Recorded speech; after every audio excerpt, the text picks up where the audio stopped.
saka kuapano kwedu isusu setradition yedu kana vanhu vachienda kuhondo kana kuti vachihevha game hatibvumidze kuti vave nesex. Staying here kuitira kuti tinowina. Tichiita part of entertainment hatina maradios mukuona kuti hotel room yacho yakapenga haina kana hamuna kana radio hamuna, saka kuti tisangogara takarara. Iyeye anoita kunge asina bhonzo, mwiri wese wakaregedzeka. Munhu can dance anonzi Thandiwe.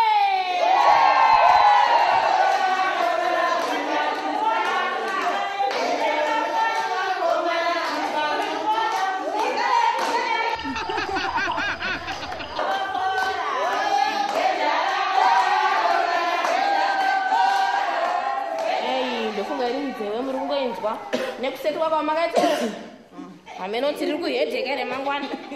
Aiwa rinohedheka.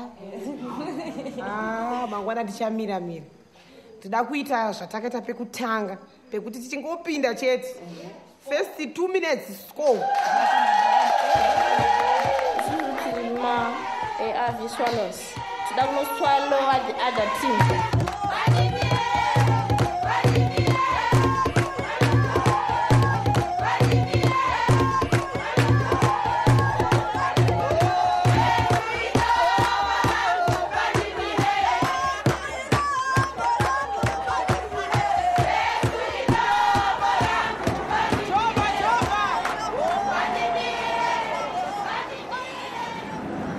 At the outskirts of Harare, has a very poor population.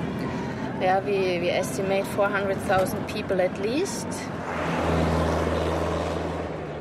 80% of the households are headed by women because either there are no men or the men are trying to find some work in Mozambique and South Africa.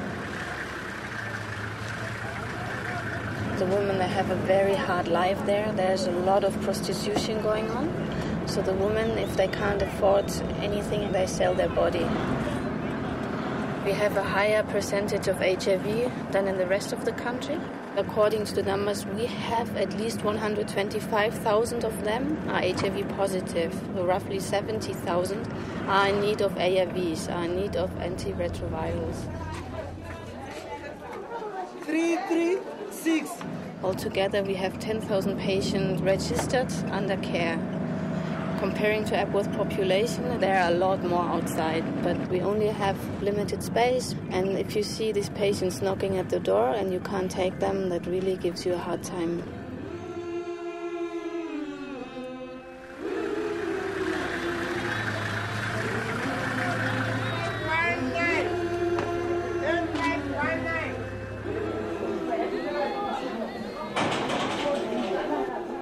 I remember when I first walked in, there were just hundreds of people outside in the clinic. I think we, at that point, were seeing about 500 patients a day, which is a lot.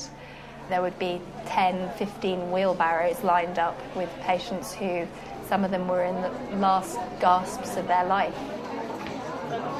We can't cope with the demand, and having to say to someone that you can't help them is a very, very difficult thing to do. And the first child that I looked after who died, I remember running with her from the feeding centre into the daycare because we were going to try and attempt resuscitation, even though I knew it wasn't going to do anything. And I went home and I sobbed because I'd never seen a child die before. And a child dying in the UK is a major event and there's an inquiry into it. Whereas here, unfortunately, it happens on a daily basis.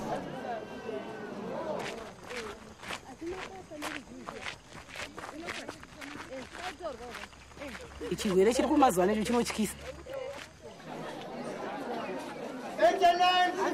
Ndakakurohwa neyana. Ndakangoti ndini ndega ndabuda positive pagurupu ranga ratesitwa ipapo. Ndakazoona ingwani tese vaipa vanhu 10. Tese tabva tauya kuno kusedhi reMSF. Saka ndozvimwe zvanhu zvakazondipa ushindi. Saka dambudziko iri harisi rangu ndega kere. Takatowanda. Saka zvinoda chete kungozvigamuchira. Saka ndozvimwe zvakazonyasondidzikamisa hana.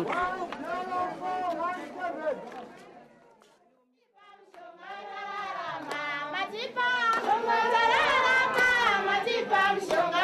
there's a lot of stigma in the community against HIV-positive people, and women are the ones who usually feel the brunt of the stigma and discrimination. Today, I'm going to meet some women who have decided to form football teams to try and fight the stigma against HIV-positive people and to show that they can do anything that anyone else can do. Women playing soccer. No. Yes. No. Not to men's standards. She cannot even make a shot. The women are horrible. And it's not professional anyway.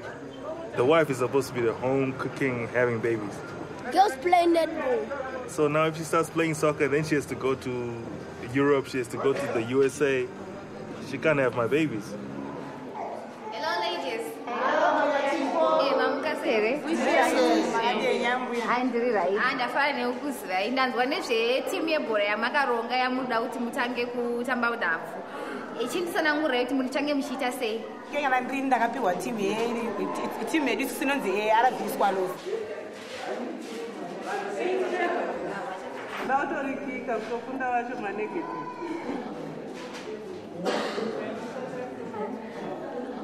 Nokuti kunzi HIV positive azvire kuti tafa. Tinotori nesimba rekutotamba bhora nekuti tichiri kutorarama zviri kuenda mberi. Kumba kwatikaita timu yedu ARV Swallows takaitira kuti tinogona kubatsirana mumwe nemumwe inochange support group.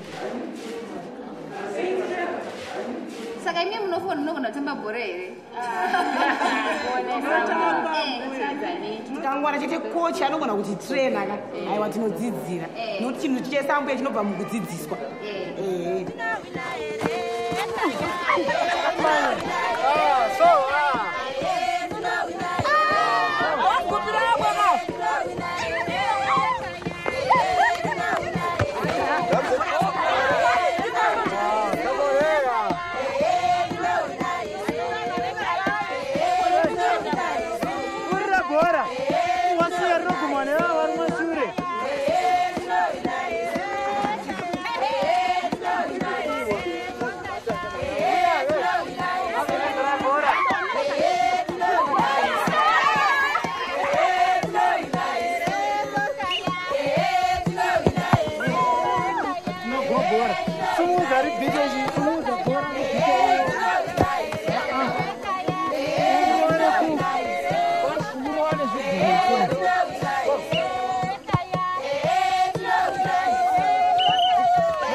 There are very enormous challenges for women, especially when looking at our society, which is very patriarchal.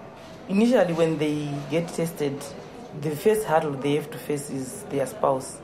Some of them, they get beatings. They are blamed as if they did something. So most of the time, they are so scared to disclose their status in fear of rejection by their spouse, by their relatives or friends, or even the landlords. Because of the situation they are in, they are overwhelmed with issues and they contemplate to kill themselves. There's still a lot of misconceptions. Like if somebody is HIV positive, it means they don't have any more time on earth. So for them, someone who is HIV positive has been given a death sentence. Kurwara kwanakana ndakatombofa. Ndakagara so pasi pemuavhu pemukotapeya.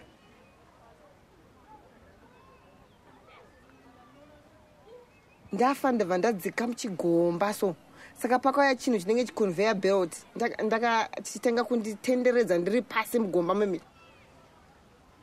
ndopandakati pepu ndapepuka kudaro ndakatanga kuona kuti vanhu kuita tudiki ngehuku so vari vanhu vakuru then ndobva ndabikirwa porridge nemwana wangu mukomana ndobva mazino akaoma so ndakaruma shaya ndobva ndaita zvekudurirwa poriji reri.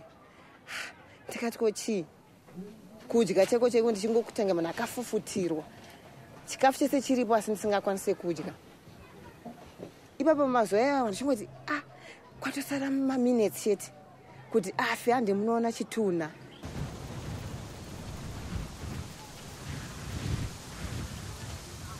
Ndakakungoita upenyu hwekukura naambuya zvekuti izwi rekuti amai handinambobvira ndakaridedza paupenyu hwangu, handiri kunyepa. Izwi rekungonzwawo vamwe vachiridedza zvekuti izwi rekuti amai izwi raitondiremera, kana nanhasi rinondiremera because handatombobvira ndazviita paupenyu hwangu.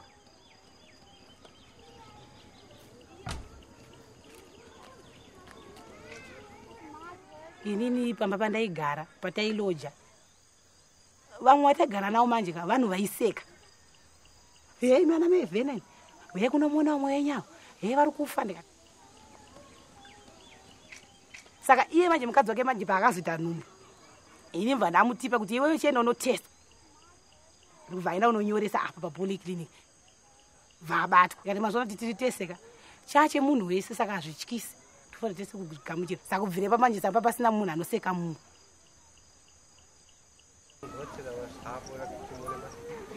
Even kana mudzimba matinogara vamwe vanotosemwa mudzimba unzi usabate kapu yake, usabate pureti yake. Hamune nyota nasa munomboimwa akashamwari. Saka tada kuratidza kuti aiwa isusu kunzi HIV positive hatisi varwere, asi ngoti takangotakura utachiona chete unokonzera chi-AIDS, asi tasvika papoint yekunzi taama AIDS victim.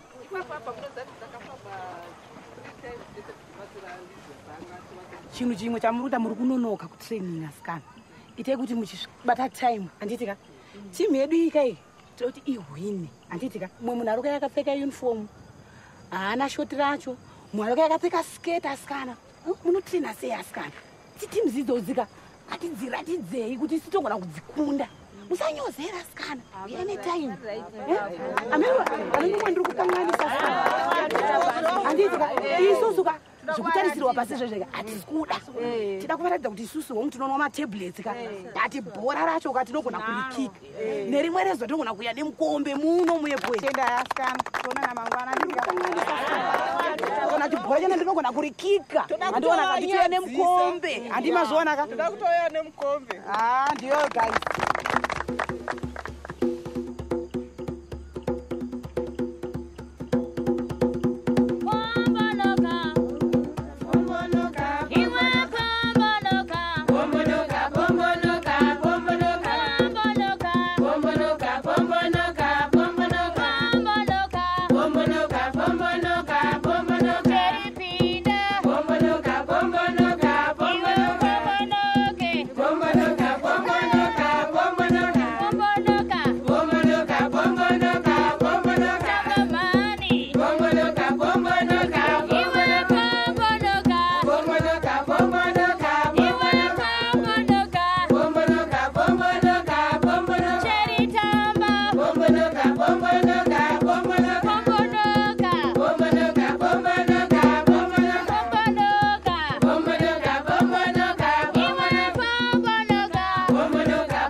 Vanhu pekutanga vaitodziseka nokuti pavaitoona tichiya kusession vaitotoona kunge tiri kuita zvinhu zvekutamba, vachitotiseka koimi vakadzi vakuru mungatambe bhora rechirume mungarigone imimi? Imimi vanhu vanorwara mungagonewo kutamba bhora hereni? Murume wangu akanga ari paTB treatment futi kechitatu, akapiwa 60 injections for 2 months. Ndaiti makuseni ndichimuka, ndaimuka ndomisa mbara ndoenda naye kuclinic unobaiwa jekiseni. Ndobva kuclinic kuko ndosvika kumba ndomusiya ndosvika ndovapa vodya ndovapa mapiritsi ndomhanya kuuya kugraundi kusosesheni ndodzokera kumba ndosvika ndotanga wokubika nekurwara kuruita murume wangu apa ndinenge ndaneta apa kochi osvika futi otitisa maexercise anorwadza apa ndinamboenda futi kuclinic nebhara ndodzoka naro ini mangwana handidzoki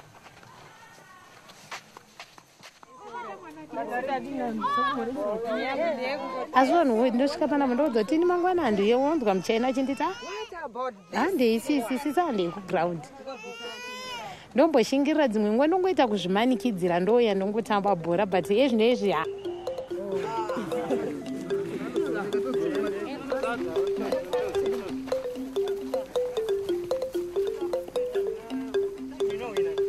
Chokwadi tapinda tapinda,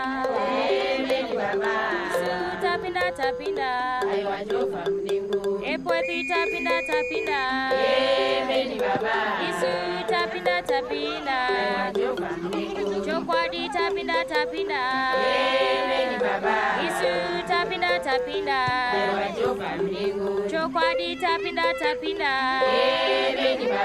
isu tapinda tapinda, epweti tapinda tapinda, isu tapinda tapinda, epweti tapinda tapinda, isu tapinda tapinda, chokwadi tapinda tapinda, isu tapinda tapinda, isu tapinda tapinda, epwezi tapinda tapinda, chokwadi tapinda tapinda, isu tapinda tapinda, chokwadi tapinda tapinda, chokwadi tapinda tapinda, isu tapinda tapinda, isu tapinda tapinda, epweti tapinda tapinda, epweti tapinda tapinda, chokwadi tapinda tapinda, isu tapinda tapinda, epweti tapinda tapinda.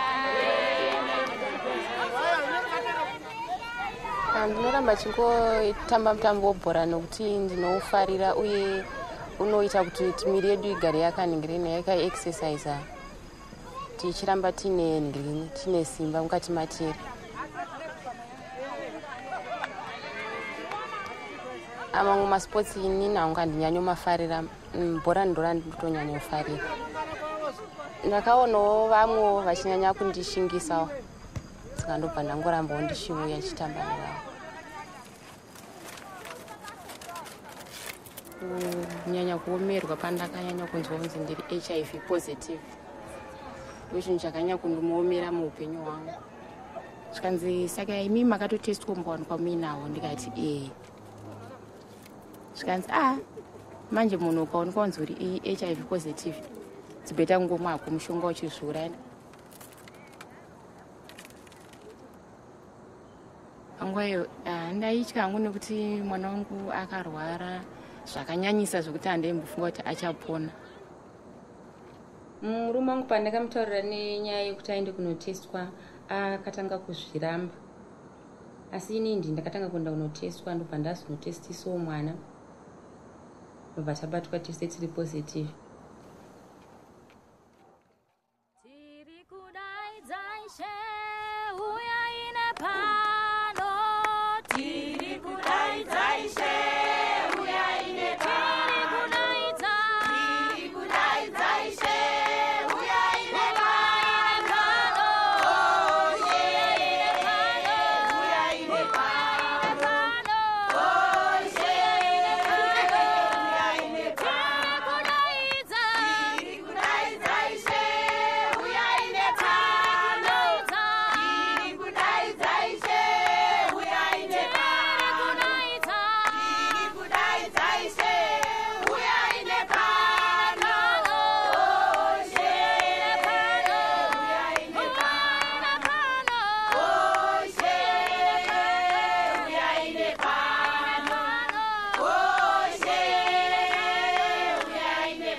top 4 teams in this league contest for the top trophy. And the top 4, of course, are Sporting Art, Stigma Eradicators, Condom Care, and ARV Swallows. And the draw has been conducted. It's 1 versus 2 and 3 versus 4. So it's come out like this. Sporting Art versus Stigma Eradicators. Condom Care versus ARV Swallows. They are the underdogs at this level. The surprise package in this league has obviously been ARV Swallows. Everyone has been talking about them. They come from very humble beginnings, training ground stuff, very, very simple. Everyone has been saying, what has been their secret to come up to the top. But here they are now, coming through to the semi-finals. We just kicked off, and at the moment it is still 0-0. They come through and chasing that ball right through, and coming over is Annafield Spirit. Straight through, coming into the 6-yard box this time. The goalkeeper comes through, does not make a save, and it is 1-0.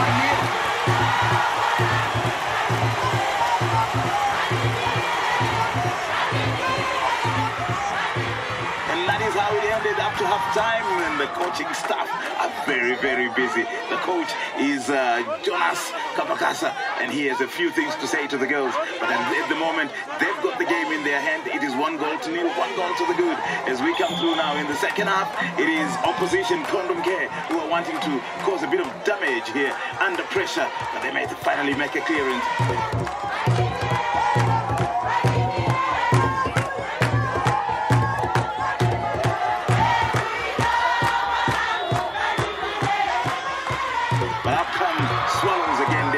Pressure, making all the changes, and that is a goal. Again, here comes Swallows. It is 2 goals to 0, and guess who's taking it home? Janet Mpalume. China for you if you like. It is 2 goals to 0 to Swallows. Really, they've been a wonder in this tournament. Up comes Mpalume again. She is the hottest striker in store there. It's another goal for ARV Swallows. Oh, the fans are delirious. Their young fans have come through in support. It's another goal for ARV Swallows. That completes the route, and the fans cannot contain the excitement. Highfield is alive, and that is the end of this tie. It's ARV Swallows 4, Condom Care 0, and the captain couldn't just contain her excitement. Annafield Spirit, and they're through to the final. And China being hosted high there. ndakugohwesa cheko ndatiwo gunman weARV Swallows. Zvoti team yese inototemba neni kuti tina gunman.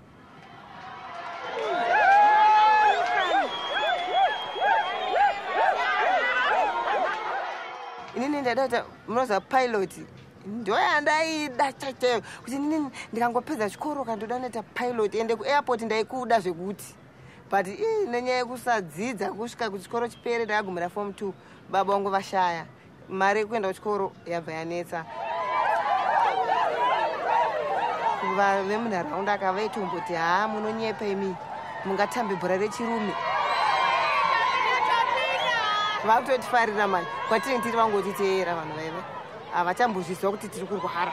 Takukuitawo sevanhu vaya vayawo vasina bvira vambobatwa utachiwana tangoenzana navo.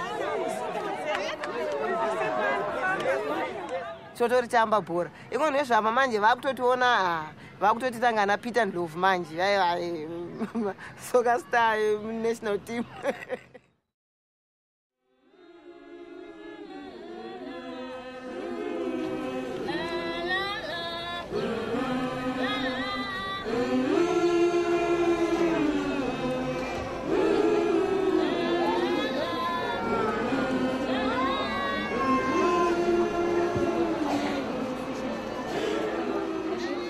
Ndinosvika chirwere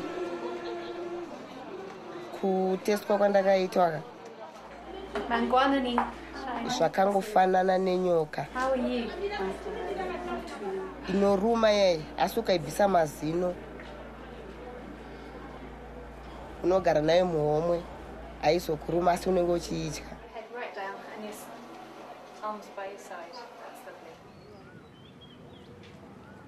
Inini handina murume. Murume wangu ndakamumhanyisa nenawo yekuti anga kuita zvechiuri. ini handikwanisi kugara nemunhu anoita zvechiuri nokuti ini ndiri munhu akangozvibata. Ndinongogara nemwana wangu tiri vaviri,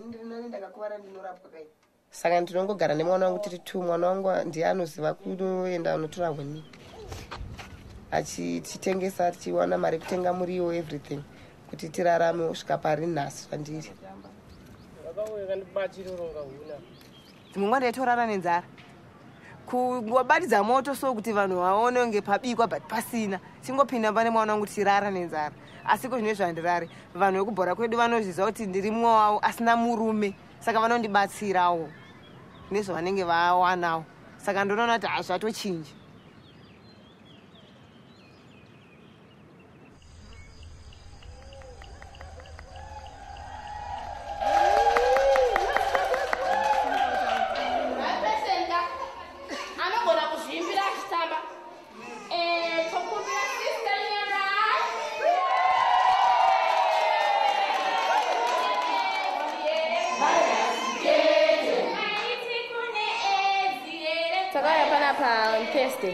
Thursday after training tabva panapa tipa team meeting tikuva nemutambo wedu mangwana.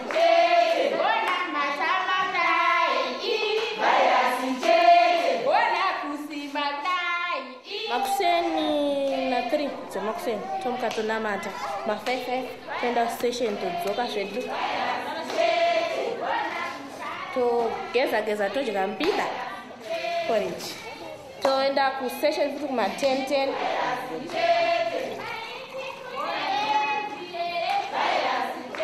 ndiyapinda panumber 3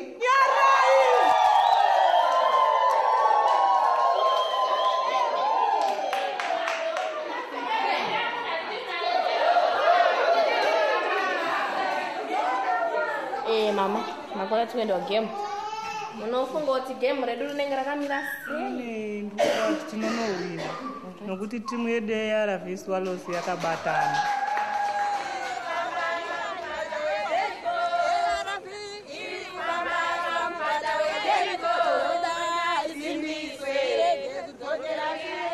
A lot of our patients with HIV, they're what we call immunosuppressed, and they're much more likely to get other infections.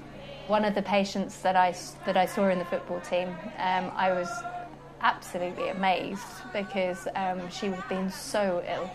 She had TB meningitis, and she'd only just recently given birth, and I mean, she was so sick I didn't think she was going to make it. Naturally, I'd been seeing her quite regularly for some time, and then she hadn't come for a while, and I have to admit I rather suspected that she'd died. And seeing that she was part of the football team was an amazing experience for me, actually. That was one of those times where you think, this is why I'm here, this is why I'm doing the job that I'm doing.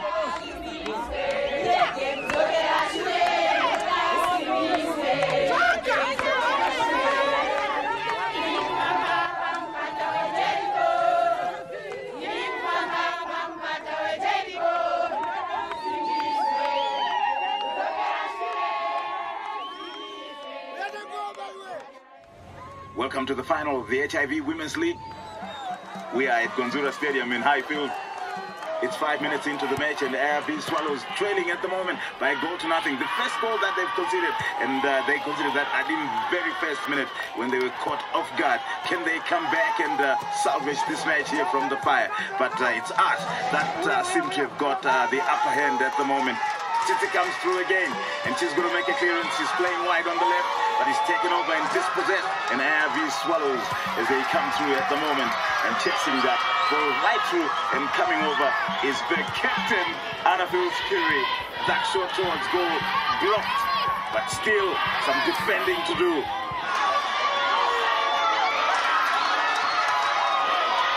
This is Daddy Rai on the ball and in the hunt. She's wanting to make sure that she can get past Tsitsi there, who's playing wide on the left-hand side, but he's taken over. This is Daddy Rai again, and that is a tackle from behind. I don't think the referee will take kindly to this. I think there will be the first booking of the match. It's a yellow card for Daddy Rai. All the pleading will not stop it. controls and takes it up and benefits and profits and makes a pass right there. And she's looking for support. She hasn't quite found it. Here's an opportunity for Kanyoka. Goal! And there is the equalizer by ARV Swallows. 1-1 here.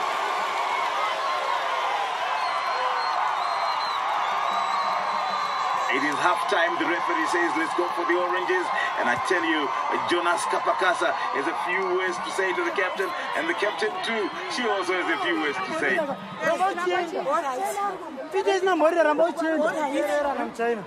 Andivona kuna number 2 kakwe kuri week anditi kana muchina yo kamara bhora komba ikoko anenge hapo ndofanira kugoisa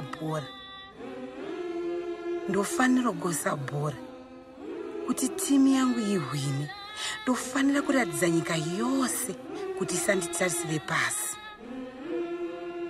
saka ndofanira kugoisa bhora anditi komba bhora number 2 ya mfed bomo number 3 wacho futi akabona number 8 yanenge atoneta because mune matomburisa mustyle atsida bhora ande inaro kumberi tiyoya matibeti atiende kumberi standard yako juru ladies atisida bhora kumashuro ngatiende kumberi standard yako juru defense atisida bhora Sporting Arts 1, ARV Swallows 1. The game is hanging in the balance here. But how come Sporting Arts again, they wanting to make sure that they can get the impetus. ARV Swallows, can they come back and salvage this match here from the fire? Not at the moment.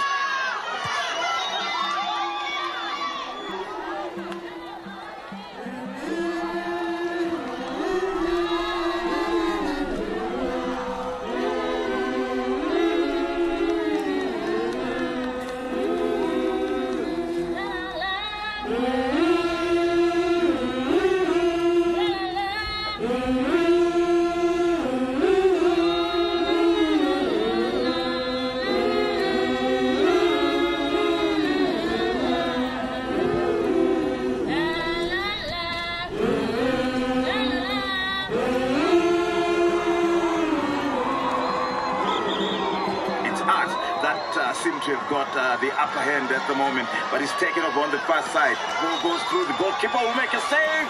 Goal! By none other than the captain of the team. She makes it 2-1. But that is the end of the match. The referee has ended this tie by 2-1.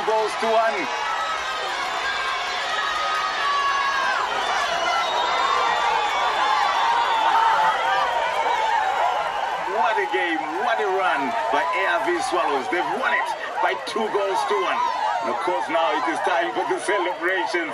The captain, Annafield Spirit, absolutely elated.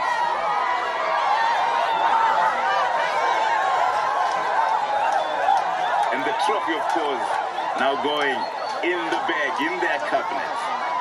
ARV Swallows, what an amazing run right through to get to the final and pick it up. And they've only just conceded just the one goal. China right in the forefront. They simply call her China. She's got it. And the dancing will not stop for tonight only.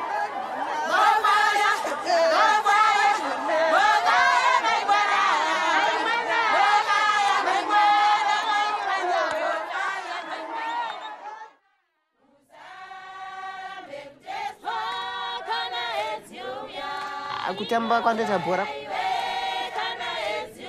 kunotondiitisa zvimwe zvinhu zvokuti ndive mumwe munhu anotoonekwawo pane vamwe vanhu asi bhora randotamba rakutoita kuti vanhu vatombondionawo kuti ndiripo.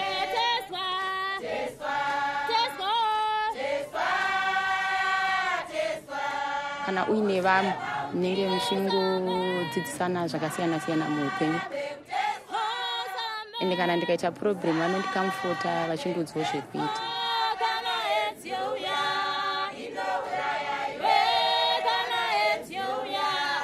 nezvinezvi vanhu vakutotiyemura kunyange zvedu tisina zvatina zvatsi vanhu vari kutotitya kautotononge tatova vanhu vaive vatori nezvimwe zvinhu zvinotoshamisira.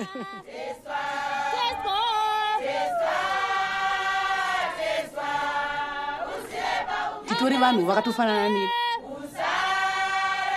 saka takada kuvaradza kuti bhora racho neritogona kuita kuti kick asi tichimwa mapirisi